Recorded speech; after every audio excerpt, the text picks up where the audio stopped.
As prospects are in camp and getting ready for the season, here's who I'm looking forward to watching as a fan this year. You are Locked On MLB Prospects, part of the Locked On Podcast Network, your team every day.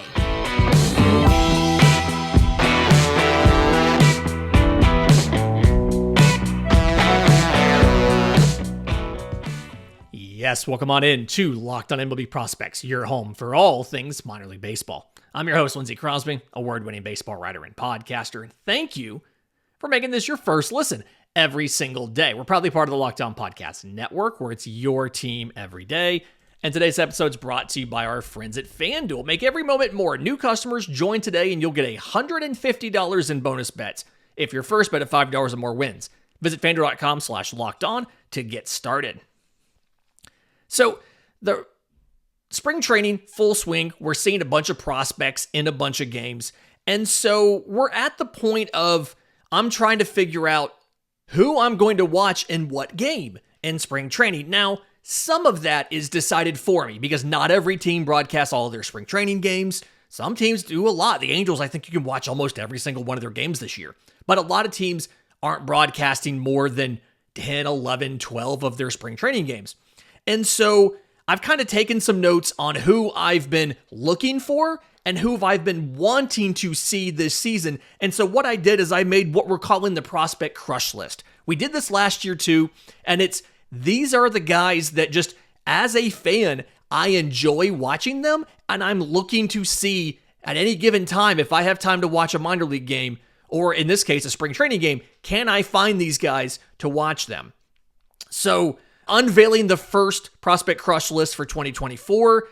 Those of you on video, it's on the screen right now. You can see we picked one player at each position, one righty, one lefty. There's tons of players to get excited about, but this is the team for this is who I like to watch. This is who I want to watch if I have the opportunity to watch a prospect or a specific minor league team play.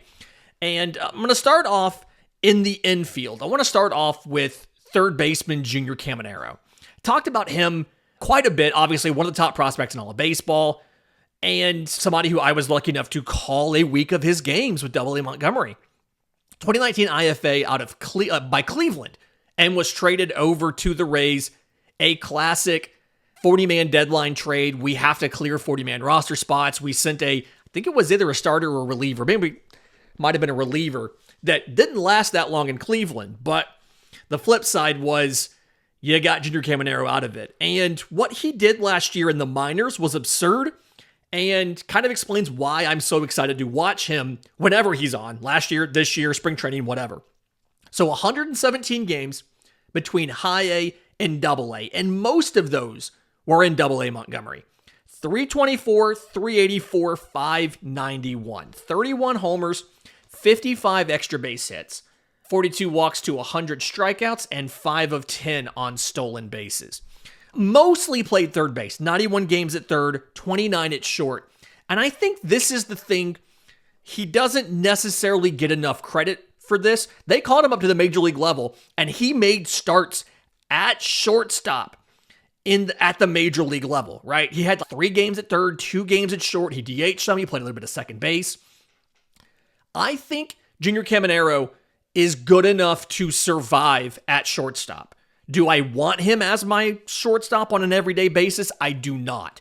If I'm pinch hitting for somebody and he has to kick over and cover the last 2 innings of shortstop because we pinch hit for the existing shortstop, that's fine. I have no issues with that. And I think there's a little bit of disagreement. There's some other people I've talked to in the prospect apparatus who feel like you should keep him away from shortstop at all costs. I don't want him starting there every day. I think he's good enough for that. But Junior Caminero is not here to play shortstop. He's here to hit bombs. And what Junior Caminero can do, it's really impressive. His 90th percentile exit velocity in 2023 was 111 miles an hour. We talk about 103 and change as MLB average. 111 is rarefied air. If I remember correctly, the list of guys who have a 90th percentile exit velo over 110, it's a list of all of the best power hitters in baseball. It's Aaron Judge is on there. Shohei Ohtani was on there. Ronald Acuna Jr. was on there. I want to say the fourth one was like maybe Giancarlo Stanton, like guys who are known for absolutely crushing the ball. And the fifth guy was Junior Caminero. And so a couple weeks ago, we called him probably one of the 5 best power hitters in all of baseball. And that's from the metrics that we have, the ability of this guy to just demolish a baseball. Junior Caminero has got to be considered top 5. And that's part of what's so much fun to watch him, is when he gets into one, he can absolutely destroy a baseball. And the good thing is, he's got enough contact ability to do it, right? His zone contact is 80%, and his standard contact was 72 or 73%. I can't actually read my notes here that well. This is back from when we did the team previews. And I remember watching him in Montgomery. He will go opposite field, flick of a wrist, like it's nothing. There's a couple athletes that you see sometimes where they can do things that should not be easy, and they make them look easy. And the guy that I think about, not baseball related, but I think about Michael Vick and how he could just flick of the wrist, launch a ball 50 yards downfield. Like he just had that natural arm strength. Junior Caminero, natural power. He looks like he's not even trying, and he's launching balls to the opposite field. So Junior Caminero probably tops on the crush list. If I have a chance to watch him, I am watching him. I don't know if he's going to start the year in Tampa or if he'll be in AAA Durham to start the year, but either way, he's one of the best players in all of baseball to me, probably already, and I can't wait to see him as an everyday guy and be potentially the best player on that team as soon as the end of this season. Right there with him, and for a while, brief little while, they were in the same games, but shortstop Carson Williams of the Rays, first rounder in 21 out of high school, did high A to triple A because they were trying to scramble for the whole Wander Franco situation, and then double A. 258, 356, 497. 23 homers and 51 extra base hits. 59 walks to 158 strikeouts and 20 of 30 on stolen bases. He's got good power. 90th percentile exit velos of 107. Really good power. Contact isn't necessarily the greatest. He's 68% or so. He's got time to get better. I'm not too worried about that. But the whole thing for me with Carson Williams is he's such an amazing defender. He's one of the better infield defenders I've seen, I feel like, in a while. And so it is an absolute pleasure watching him play shortstop. You can tell how much Tampa Bay thinks of his defense, how highly they treat him, by the fact that they almost never, they don't. They don't ask him to play anywhere else. This is a team that cross-trains everybody. You play catcher and first base. You play second and third. You play all 3 outfield positions. Carson Williams has played nothing but shortstop. He's got 5 games at DH last year, but he had 110 starts at shortstop because he is that gifted. And so I can't help but just watch Carson Williams play defense. It's tons of fun. I really do enjoy it, and something that I try to do whenever possible. And speaking of defense, another guy I enjoy watching, in this case at second base, so 2 good defenders in the middle infield is what I'm going with, is second baseman Ryan Bliss of the Seattle Mariners. Originally the Arizona Diamondbacks, was moved in a trade last year. Everydayers who have been on the show for a while know that I've always been high on Ryan Bliss. Some of that's because he was my very first prospect interview. Before I even started doing this show, I had a chance to sit down with them and talk about his time in college and all of that, how he modeled his game off of Mookie Betts, the whole thing of being an undersized guy and still getting good power production. And for Ryan Bliss, second rounder out of Auburn in 2021, 128 games last year between AA and AAA, just over 600 plate appearances. 304, 378, 524. 23 homers, 65 extra base hits, 58 walks to 119 strikeouts, and 55 of 70 on stolen bases. He's got sneaky pop for a dude that is legitimately 5'6". He used to be listed at 5'9", and after they started officially measuring guys in spring training in socks so they could coordinate the automated balls and strikes, he's now listed at 5'6". But when they did that, this is not cause and effect, this is coincidental, but he kind of took off in the prospect realm once he stopped. He just, yes, I'm 5'6". That's fine. We'll establish I'm 5'6".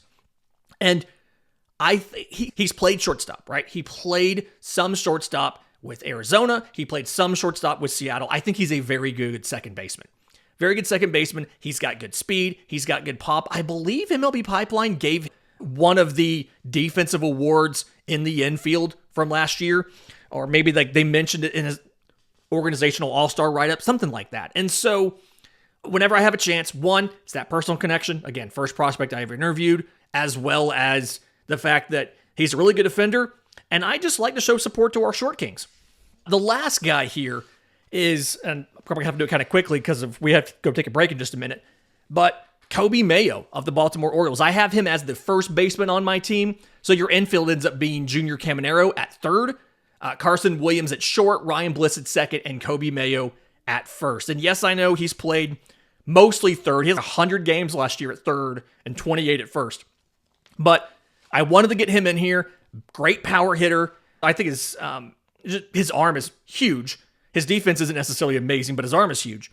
And so the power, average exit velo of 92. The 90th percentile was 107. Again, 103 and change is average, so he's crushing the ball. And his zone contact is in the 80%. And if you watch what he did, he got significantly better year over year, right? He dropped his strikeout rate like 10%. He raised his walk rate to almost 15%, and he cut the chase a little bit.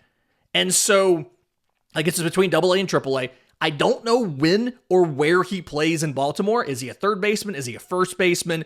When does he get up? I think some of that depends on what do you do with these veterans. Some of that depends on where does Jackson Holliday play.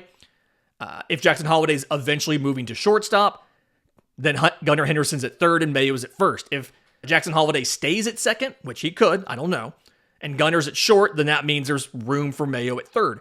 But either way, tons of fun to watch him launch bombs. I'm curious to see where he'll do it this year and what's going to happen going forward.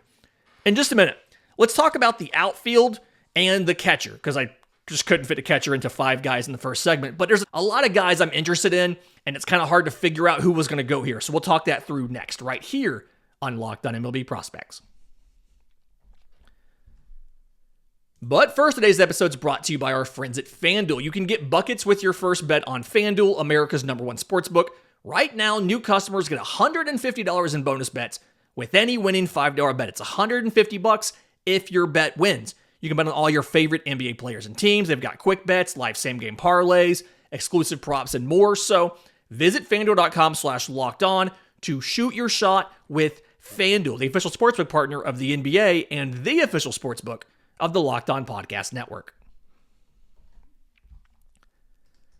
Lindsay Crosby here talking about my prospect crush list. The guys that when I'm watching as a fan, this is who I'm trying to view. If their game is on, these are the guys that I'm going to go watch because I enjoy their game. I enjoy their power. I enjoy their defense. I enjoy their speed, all that kind of stuff. And so, quick recap, your infield was third baseman Junior Caminero, shortstop Carson Williams, both of the Tampa Bay Rays, short king Ryan Bliss of the Seattle Mariners at second, and Coby Mayo of the Baltimore Orioles at first, even though, again, he played more third than first last year, but I wanted to fit him on the team somewhere. We don't have a DH in this lineup. For the outfield, I just mentioned it, a couple guys, one of them, Wyatt Langford of the Texas Rangers. This was a really kind of sudden pick for me.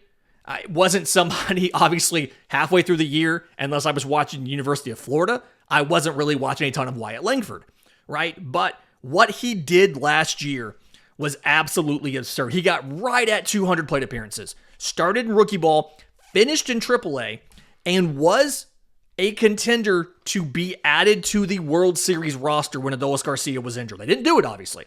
But a lot of the reporting coming out was that they legitimately considered putting Wyatt Langford onto the World Series roster in the middle of the World Series. Last year in the minors, he batted .360, .480, .677, 10 homers, 29 extra base hits, 36 walks to 34 strikeouts, and 12 of 15 on stolen bases. So he's playing left field for us. And I'll admit there's a little bit of question about, with such little time at every single level that he played, how much of what Wyatt Langford did is small sample size, how much of what he did was the inability of the other team to game plan for him. There is a question for that, and unfortunately, I don't have a great answer to it. I can't tell you how much opposing minor league teams were able to prepare for Wyatt Langford. What I can tell you is that he showed that the speed is good. He showed that the defense is maybe better than he's gotten credit for in left field. I still wouldn't call him a center fielder, but the defense is maybe a little bit better than he got credit for in left field, and the power is real. And so that was something, especially down the stretch.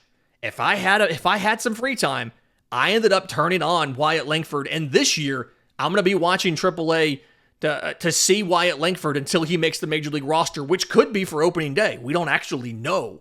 Him and Evan Carter could both open the season on the Rangers roster, and I don't think anybody'd be that surprised if it happened. The second guy, everydayers have heard me do this plenty for this, Pete Crow-Armstrong of the Chicago Cubs. We talked about him in the open of yesterday's show. First rounder by the Mets in 2020. He was the only return in the Javi Baez deal, which worked out for the Cubs. It absolutely did. He got right on 500 plate appearances in the minors before he went 0 for 14 in the majors. But 107 games, 500 plate appearances, 283, 365, 511, 20 homers, 53 extra base hits, 46 walks to 129 strikeouts, and 37 of 47 on stolen bases. He's got a really good success rate on stolen bases. I mentioned that yesterday. He's got, I think there's some questions, legitimate questions about the hit tool as well as the power ceiling. I do feel like he does a pretty good job when he gets one. He gets all of it where he can play up the power that he does have. But he's on this team, honestly, for the defense. I grew up an Atlanta Braves fan. Everydayers know I talk about the Braves all the time. And so I was a kid when I got to watch Andrew Jones play center field. And I obviously was not around when Willie Mays and some of the historical great center fielders were playing. But for me, players that I've seen play, television, person, whatever, Andrew Jones was the best defensive center fielder I've ever seen. And there is a very valid argument. We went over a lot of this stuff when the Hall of Fame voting was going on. It's a very legitimate argument that he is the greatest defensive center fielder in baseball history. I talked to John Smoltz a couple months ago, and John Smoltz was like, yes, he is the greatest I've ever seen. And I've seen a lot of them, and Smoltz has seen a lot more baseball than I have. I am not saying Pete Crow-Armstrong is as good as Andrew Jones. I don't know if anybody ever will be.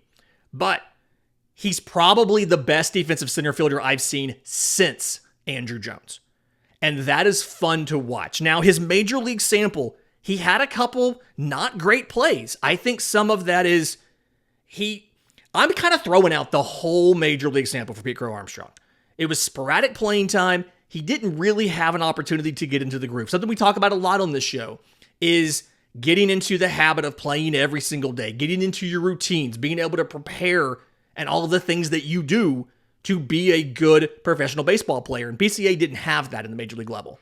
But in the minors, watching him in AA, watching him in AAA, he was an amazing defender. Again, one of the best I have seen since Andrew Jones.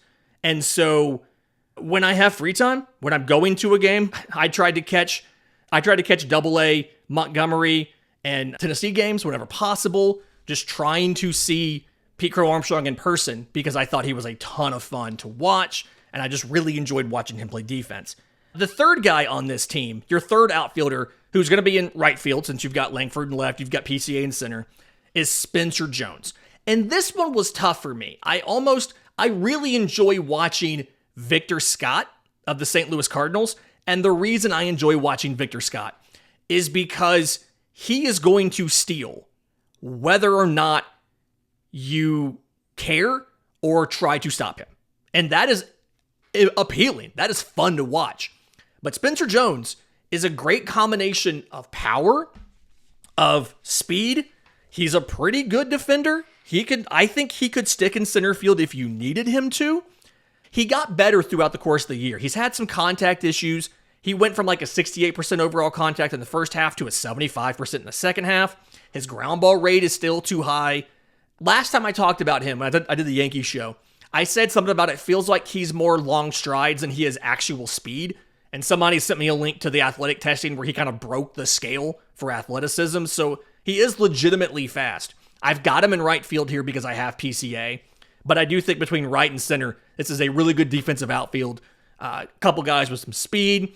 Obviously, Langford has power. Jones has power. It's a fun outfield to watch. This is just incredibly exciting outfield to watch. And maybe Victor Scott's your fourth outfielder on the bench who can come in and maybe fill in left field, designated pinch runner, fill in for Langford in late game situations. If this was a team, it'd be a ton of fun to watch too.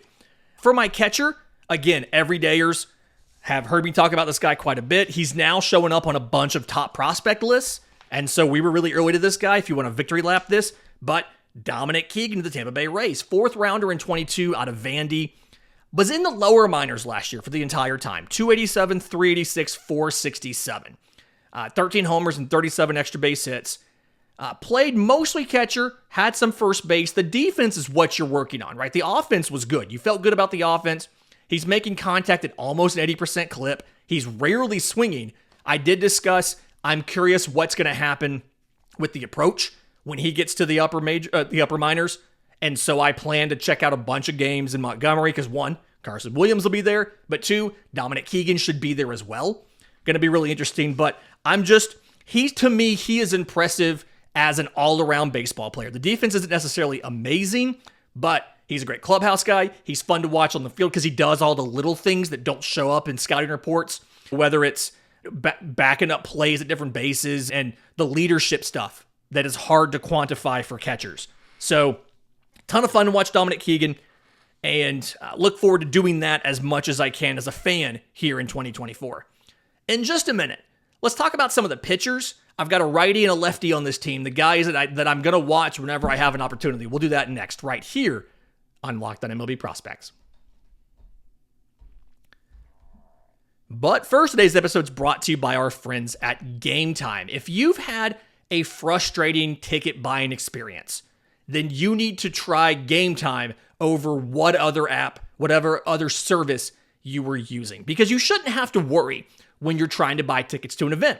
And Game Time is the fastest and easiest way to do that. Not just sports. They've got music, they've got comedy, they've got theater events. I got tickets to a local concert on Tuesday night from Game Time. Very excited. When I bought this, I got to see the view from the seat I would have before I bought it.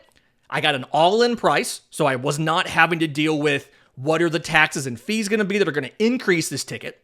I bought the tickets 2 taps. They were sent directly to my phone, and I've got the Game Time guarantee. If I end up finding tickets in the same section and row for less than what I paid on Game Time, they'll credit me 110% of the difference. So take the guesswork out of buying tickets with Game Time. Download the Game Time app, create an account, use code LOCKEDON for $20 off your first purchase. Again, create an account, redeem code LOCKEDON, LOCKEDON, for $20 off. Download the Game Time app today. Last minute tickets, lowest price, guaranteed.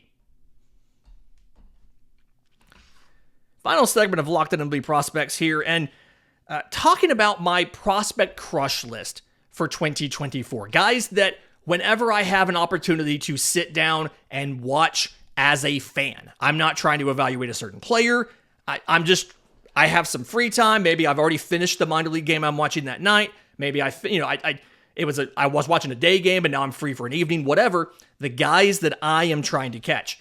When it comes to I picked one righty, one lefty. I'm always game to watch a pitching prospect. It is. I check the minor league matchups almost every day to see what would be a really fun matchup to watch that day.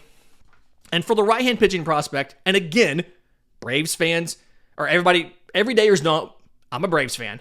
Hurston Waldrep of the Atlanta Braves is a guy to me that pitched a ton, relatively speaking, for a 2023 draftee last year.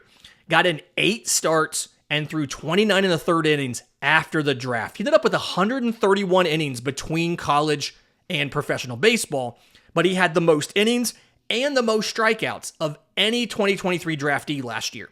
41 strikeouts, so 12.6 per 9, 16 walks, 4.9 per 9, gave up exactly 1 home run. He ended up with an ERA of 1.53. And the thing for Hurston Waldrep is fastball, splitter, slider, curveball. Fastball is really good. The mid-90s, pitches it well up in the zone when he has the command of it.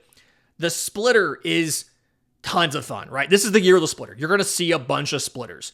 And he's talked about it's even a new pitch to him, right? This wasn't something he's been throwing forever. He's picked up the splitter just in the last few years, And so I think it can be better and more consistent as he gets more time with the splitter. Speaking of, I mentioned him earlier, I'm really curious if John Smoltz, being a Braves legend, being around the team like he is to go do a Bally Sports broadcast with the Legends booth or whatever it might be, I'm curious if John Smoltz ever gets together and gives him some tips on it and things like that. But he's got the fastball, he's got the splitter. He is in camp contending for the number 5 rotation spot. I don't think he's going to get it to open the season. They've got Bryce Elder, they've got Ronaldo Lopez. Both those guys are the 1 and number 2.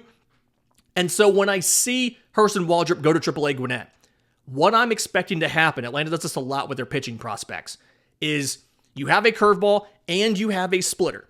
We're going to shelve the curveball temporarily while we have you get the slider better. So we're going to improve the slider as much as we can, and then you'll bring the curveball back. AJ Smith-Shawver did this 2022, rarely threw his curveball. 2023 turned around, brought the curveball back after the slider had gotten better. So I'm looking for Hurston Waldrep to do that. But it is tons of fun to watch him. I do think he's a very good pitcher. And then one of the more, composed, young, under the age of 20 pitchers that I saw last year was Robby Snelling, 2022 first rounder out of high school for the Padres. Got in 22 games and ended up in Double-A. So it started off really well because he was out west. And so the timing worked out if there was a game that was being broadcast, because not every single game is on television or MLB.TV. But if it was a game being broadcast, it was great to finish up what I was doing and then sometimes check out Robby Snelling while I was writing or while I was, taking notes or doing whatever in the night trying to wind down. And then he moved up to high A and then to Double-A. And so he's in San Antonio now. The time frames don't work out. Same time zone as me, and I'm in the far... I'm just off the Georgia border, and I'm in the same time zone as San Antonio. It's wild. But 22 starts, 11-3 with a 1.82 ERA for Robby Snelling. 118 strikeouts, 10.2 per 9, 234 walks, 3 walks per 9, and only 4 home runs allowed all year. And the thing here is, one, I love the workload. I feel like so many former prep pitchers who were in their first full season in professional baseball, it feels like a lot of them don't end up hitting 100 innings, right? He pitched 103, and it was over 22 starts. So it wasn't quite 5 innings per start, but it was close. It wasn't that kind of thing you see sometimes where they'll have that rookie pitcher go 2 or 3 innings and they'll pull him. He was getting to go deeper into games. And some of that was just because he was efficient, right? It's a fastball, curveball, changeup grouping. And one, I'm a sucker for a lefty curveball, and he just uses them really well. He sequences them really well, and it was tons of fun to watch Robby Snelling. And so when I went into this project with who's my crush list, I knew a lot of these guys already. Up front, I knew Junior Caminero was going to be in here. I knew Ryan Bliss was going to be in here. I knew Spencer Jones was going to be in here.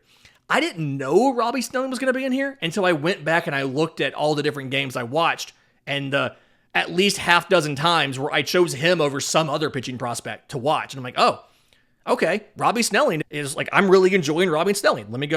Let's put him into the show and put him on the crush list. So to kind of recap for you, the guys that I am excited to watch as a fan in 2024. Catcher Dominic Keegan, Tampa Bay Rays. First baseman Coby Mayo, Baltimore Orioles. Again, he's going to play some third. He's going to play some first. Let's see where he ends up. Second baseman Ryan Bliss, Seattle Mariners. Shortstop Carson Williams, Tampa Bay Rays. Third baseman Junior Caminero, Tampa Bay Rays. Some of this is a byproduct of being so close to Montgomery and when I see a lot of games in person in the minors, I'm going Double-A Montgomery. Outfielder Spencer Jones of the Yankees. Outfielder Pete Crow-Armstrong of the Cubs. And outfielder Wyatt Langford of the Texas Rangers with your pitchers.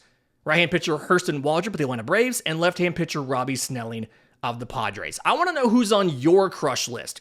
Give me the guys that you enjoy watching as a fan, and the guys that you just insist on tuning into. I'm on Twitter at Crosby Baseball. Show's on Twitter at Locked On Farm. We've got YouTube comments as well. We have a Discord. I'd love to hear from you.